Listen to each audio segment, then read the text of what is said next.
મોટું વિશે ભણવાનું છે. ક્યું નાનું અને ક્યું મોટી વસ્તુ. આ શું છે આ બધું? લાકડીનું શું છે?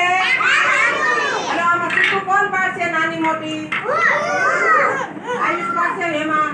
હા, એમાં ઊભી થાવ. ઊંચી કરતી જાય, મોટી નાની સુધી પાડતી જાય, છૂટી પાડતી જાય. કેવી લાકડી છે? એક બાજુ મૂકો.